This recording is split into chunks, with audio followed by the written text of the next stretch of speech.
Salut tout le monde, j'espère que vous allez bien. Ça fait un petit temps que j'ai pas fait de vidéo sur YouTube. Tout simplement, j'avais une raison. En fait, je faisais des vidéos avec ma caméra et puis au moment du montage, il n'y avait plus rien qui fonctionnait. Mon ordinateur, il buguait, il s'éteignait, il se rallumait. Enfin, c'était vraiment la galère. Et donc, ça m'a démotivée. J'ai arrêté de faire des vidéos. Mais j'ai acheté un nouvel ordinateur et logiquement, là, ça va pouvoir fonctionner. Je croise les doigts. Donc voilà, me revoilà sur YouTube. J'espère que vous allez aimer les vidéos qui vont arriver. J'espère moins être plus régulière dans les vidéos et dans les...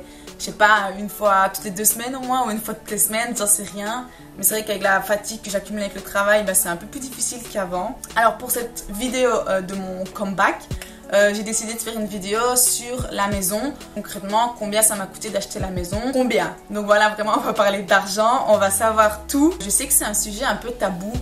Par exemple, quand on demande c'est quoi ton salaire, on veut pas trop dire, c'est quoi que tu gagnes, non, combien elle a coûté ta maison, on sait pas trop, on veut pas trop répondre.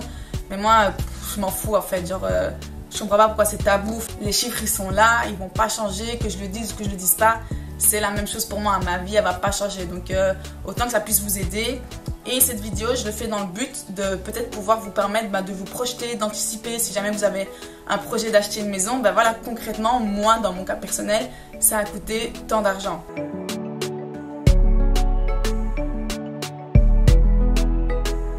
Alors, premièrement, donc il faut savoir que pour acheter la maison, je me suis pas dit ouais, je vais acheter la maison et j'avais 0 € sur mon compte. Non, c'est pas vrai. Depuis que j'ai 15 ans, je travaille en tant que job étudiant. C'était pas vraiment dans l'optique d'acheter une maison, donc j'ai commencé à travailler parce que je sais pas, je pouvais travailler, donc je me suis dit on me donne l'opportunité de travailler pendant mes études, autant que je le fasse. Donc c'est comme ça que je me suis vue faire plein de jobs étudiants. J'en ai vraiment fait 1000. J'ai fait le McDo, j'ai fait le Quick. J'ai fait des inventaires dans les magasins à minuit, c'était une galère. J'ai fait dans un restaurant chinois, j'ai fait hôtesse d'accueil dans un hôtel. J'ai travaillé pour WWF, pour UNICEF dans la rue, pour interpeller les passants, etc. J'ai fait du babysitting, j'ai travaillé dans une pouponnière. J'ai fait toutes sortes de jobs étudiants. J'avais la chance d'habiter chez mes parents durant toutes mes études. Je pouvais économiser, quoi. J'avais pas de loyer à payer, j'avais pas de bouffe à payer. Je me faisais plaisir. Mais voilà, j'économisais quand même de côté. Et de mes 15 ans à 21 ans, un job ça paye. Donc, et ça m'a vraiment aidé à avoir les fonds propres nécessaires pour acheter la maison. Et donc oui, quand on achète une maison, c'est pas en mode ouais, j'ai rien sur mon compte, pam palop, je vais acheter une maison. Non, il faut quand même des fonds propres. Il faut savoir que moi, il n'y a personne qui m'a aidé financièrement pour acheter la maison. C'est vraiment de mon côté à moi. Si jamais vous vous dites merde, j'ai pas travaillé quand j'étais étudiant, c'est pas grave. Après 1 an ou 2 ans de travail, je pense que vous pouvez accumuler, vous pouvez économiser. Donc il y avait le job étudiant, mais il faut savoir que moi, mon premier job, mon vrai job d'assistante sociale, il était sur Liège. Donc au tout début, je travaillais, j'habitais chez mes parents. Donc ça aussi, ça m'a permis quand même d'économiser. Je sais qu'il y a des personnes qui restent par exemple 1 an, 2 ans, 3 ans chez leurs parents, leur première année de travail, pour pouvoir avoir comme projet d'acheter une maison. Moi, c'était pas vraiment le but.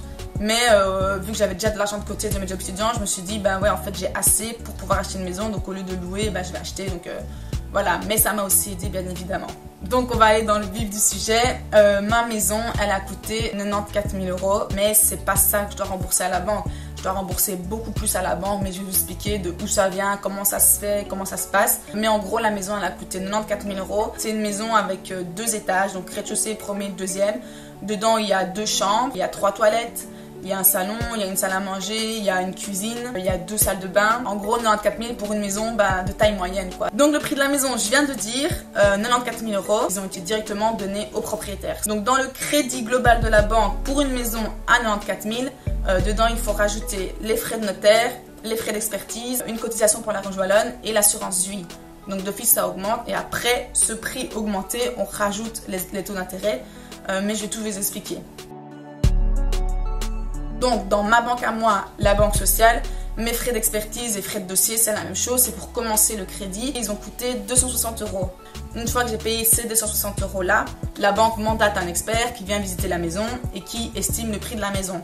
Moi, j'ai eu de la chance. Le prix qui était estimé était exactement le même prix à laquelle j'allais acheter la maison. Et donc, 94 000 €. Donc ça, j'ai pas dû négocier, j'ai pas dû réfléchir à d'autres trucs. Ça a été simple pour moi. Parce qu'il faut savoir que la banque, pour eux, la maison, c'est leur assurance. Si jamais moi, je ne sais plus payer, la banque, les huissiers, etc. et la maison, c'est pour eux. Elle est en hypothèque, quoi. Le temps que j'ai pas fini mon crédit, en soi, la maison, elle est à moi, mais elle est aussi à la banque. Ajouté à ça, après, il faut calculer les frais de notaire. C'est là qu'interviennent les fonds propres. Moi, je sais que dans la banque sociale, c'était minimum 3 000 €, mais j'ai décidé de mettre 6 000 € de fonds propres. Il faut savoir que la même maison dans une banque privée, peu importe Belfus ou peu importe laquelle, je pense que j'aurais dû mettre entre, je sais pas, 20 000, 30 000 € de fonds propres. Souvent les fonds propres c'est 10% du prix de la maison, voire 20% du prix de la maison, ça dépend de la banque, et en plus les frais de notaire. Donc pour moi c'était beaucoup plus avantageux de l'autre côté, c'est pour ça que j'étais vers une banque sociale. Donc voilà, 6 000 € de fonds propres. Ces fonds propres là par contre je les donne pas à la banque, je les ai donnés directement, donc j'ai fait un virement directement vers le notaire parce que ça va servir à compléter les frais de notaire. Donc les frais de notaire, combien ça coûte? Pour ma maison, pour ma part, ça a coûté exactement 9 730 €. Vous pouvez chercher sur internet des simulations de frais de notaire et je pense que ça dépend de beaucoup de facteurs. Donc ces 6 000 €, ça a servi à compléter les frais de notaire. Si on fait 9 730 moins 6 000, il restait 3 730 € et ça c'est la banque. C'est dans mon crédit à la banque, il y a ces 3 730 € que la banque a donné directement au notaire mais que moi je rembourse petit à petit comme je le fais chaque mois. Et c'est pas tout, ça s'arrête pas là en fait, donc ça s'arrête jamais. Donc là j'ai payé 260 € de frais de dossier, ça c'est bon, c'est oublié, ça rentre nulle part, c'est juste pour commencer les démarches. Donc pour le moment la banque, ce que elle met, ce que moi je dois rembourser, c'est les 94 000 et les 3 730 € qui servent à compléter les frais de notaire.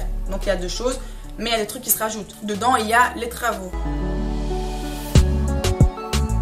Donc les travaux dans une banque sociale, il faut savoir c'est taux d'intérêt 0%. Donc je sais pas le calcul qu'ils ont fait, j'en sais rien, mais en tout cas là le taux d'intérêt est revenu à 0% pour les travaux. Donc en fait, les travaux, comment ça s'est passé? L'expert est venu, il m'a dit qu'il y avait des travaux obligatoires. Isoler 2 fenêtres puisqu'elles n'étaient pas bien isolées, rendre l'électricité conforme et enlever 2 compteurs à gaz. De moi-même, j'aurais pu racheter les travaux, mais j'ai laissé ce travaux obligatoire là à la banque et le reste j'ai fait avec mon argent parce que emprunter de l'argent coûte de l'argent. Mes travaux de ma maison obligatoires ont été estimés à 3 780 €. Donc ces 3 780 €, c'est rajouté au crédit. Donc pour le moment, il y a les 94 000 € pour le prix d'achat, les 3 730 € pour le notaire et les 3 780 € de frais de travaux. Alors pour les travaux, j'ai pas directement eu l'argent sur mon compte en banque pour payer les entreprises.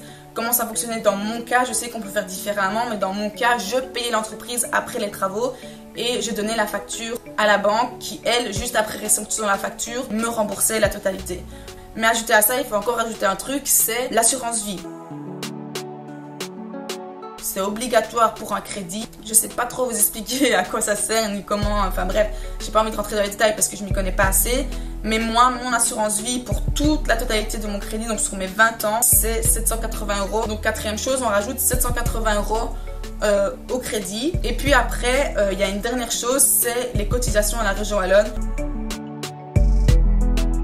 Et donc la dernière chose, la cinquième chose, je sais pas du tout vous expliquer le pourquoi du comment, mais je dois cotiser à la région wallonne. Je sais pas du tout à quoi ça sert, j'en sais rien. Je pense que c'est de l'argent qui va à l'État, on va savoir pourquoi. Et donc moi ça a coûté 205 €, mais en une fois. Hein. Donc 205 € qui se rajoutent au crédit. Maintenant, je vais récapituler un peu tout. Donc, en gros, avec ces 5 trucs qui se mettent dans le crédit, mon crédit à la banque pour une maison de 94 000 € à la base s'élève à 103 000 € 503. Et donc, dans les 103 500 € que la banque me prête, que j'emprunte à la banque, il y a ces 5 choses-là. Il y a le prix de la maison, il y a les frais de notaire, il y a les frais de travaux, il y a l'assurance vie et il y a la cotisation à la région wallonne. Et donc, ces 5 choses-là font 103 500 €. Mais, il y a un grand mais, vous savez très bien, je vais pas vous l'apprendre, emprunter de l'argent, ça coûte de l'argent. Et donc, en fait, ça s'arrête toujours pas là, mais là, c'est la dernière étape. Ma banque, pour ça, c'est très clair, c'est mis noir sur blanc, c'est mis en gras sur tous les contrats que j'ai signés avec eux. Pour 1 € d'emprunter, moi, je dois rembourser 1,20 €. Donc en gros, pour chaque euro que j'emprunte, j'y perds 20 cents. On peut dire ouais, 1,20 € c'est pas beaucoup, mais au final, vous allez voir que le calcul final, c'est quand même beaucoup. J'y perds quand même de l'argent, mais voilà, acheter une maison sans la banque, je sais pas comment on fait, qui a 94 000 € sur son compte, j'en sais rien. Mais donc voilà, emprunter de l'argent, ça coûte de l'argent et j'en suis la preuve vivante. Donc pour une maison qui a coûté 94 000 € et le crédit total qui coûte 103 500 €, moi je dois lui rembourser avec les taux d'intérêt un montant de 124 000 €. Donc voilà, le montant final du crédit, c'est 124 000 €. C'est ça concrètement que je dois rembourser. à la banque et moi j'ai choisi de faire ça sur 20 ans et en gros ça fait plus ou moins 500 € par mois que je dois rembourser à la banque. Donc voilà, en gros ce qu'il faut retenir c'est que pour une maison qui a coûté 94 000 €, la mienne, je rembourse en totalité 124 000 à la banque. Donc voilà, j'espère que vous avez aimé cette vidéo et que c'était assez clair. C'était un peu compliqué à expliquer etc. et à exprimer, mais je pense qu'en soi le calcul il est assez simple. Quand on a toutes les 6 composantes en tête, ben, le calcul on peut essayer d'estimer un plus ou moins. Et j'ai fait cette vidéo dans le but de vraiment d'informer les personnes et que si vous avez un projet d'acheter une maison, que vous sachiez un peu vous projeter, un peu anticiper, parce que moi, quand j'ai voulu acheter la maison, en gros j'étais en galère totale parce que je regardais plein de vidéos sur YouTube, j'essayais de me renseigner etc. Et donc j'ai vu des vidéos sur comment rénover la maison, comment faire une cuisine, comment nettoyer la maison, comment déménager, comment faire ses cartons etc. Mais jamais on a répondu à ma question combien ça coûte la maison. Et donc moi c'était vraiment une question que je me posais, combien une maison ça coûte, combien les frais de notaire ça coûte, combien la banque elle rembourse, combien on doit rembourser, comment ça fonctionne. Mais personne parle de ça, c'est vraiment un sujet tabou. Mais moi comme je l'ai dit, que j'en parle ou que je parle pas de ça, ma vie elle change pas, le montant que je dois rembourser c'est le même, la maison que je dise des chiffres c'est la même chose, elle est achetée donc voilà, en gros moi je voulais vraiment faire une vidéo parce que je trouve que ça n'existe pas sur YouTube et je pense que ça va vous permettre vraiment de vous projeter. C'est un truc que moi j'aurais eu besoin mais que j'ai pas trouvé et donc je suis vraiment ravie de contribuer à ça. J'espère que ça va vous aider. Et moi, franchement, je vous incite à acheter une maison assez tôt. Donc moi, j'ai acheté la maison à 22 ans. Il faut savoir que dans 20 ans, la maison, elle est tout à fait payée à 100%. Donc j'aurai 42 ans. Et à mes 42 ans, tout simplement, j'aurai ces 4 murs, j'aurai toute cette maison gratuit. Je paierai 0 € et la maison sera à moi à 42 ans. Donc c'est quand même assez tôt. Et donc plus vite on investit, plus vite on achète, plus vite on est sans galère en fait. Financièrement, ça va être à mes 42 ans, financièrement, pour moi je pense que ça va vraiment être un atout dans ma vie, dans mon autonomie, dans mon indépendance, dans mes choix de vie, etc. Ça va vraiment m'aider. Moi si je pouvais laisser un message, c'est foncez, n'ayez pas peur. Tout est possible, même quand on est jeune, c'est possible. Moi, je rappelle, je suis assistante sociale, j'ai pas un salaire de ministre, je suis pas présidente, je suis pas docteur, je suis pas chirurgienne, j'ai pas un salaire énorme. Mais voilà, en ayant 22 ans assistante sociale, j'ai pu acheter une maison. Donc, je sais pas, j'espère que ça va ouvrir la voie des possibles et que ça va vraiment vous inciter à acheter. Si vous avez ça comme projet, n'hésitez pas. Je reste bien évidemment contactable sur mes réseaux sociaux et n'hésitez pas à mettre des petits commentaires en bas si vous avez des questions. Je pense refaire des vidéos sur la maison, mais peut-être plus des home tours ou des room tours, des trucs comme ça. Moins concret sur le budget, sur comment acheter, parce que là vous savez tout. Vous savez les dessous de la vie d'une maison, quoi. Vous savez combien j'ai acheté, combien j'ai payé, vous savez tout. Mais c'était le but. Mais donc voilà, n'hésitez pas à mettre des commentaires, n'hésitez pas à mettre un pouce bleu et j'espère vraiment que vous avez apprécié. Donc je tenais vraiment à vous souhaiter une bonne fin d'année, de bonnes fêtes et un joyeux Noël. J'espère que 2021 sera plus propice au projet et à se projeter parce que franchement 2020, on est d'accord, c'était pourri. Mais n'hésitez pas, foncez et à bientôt.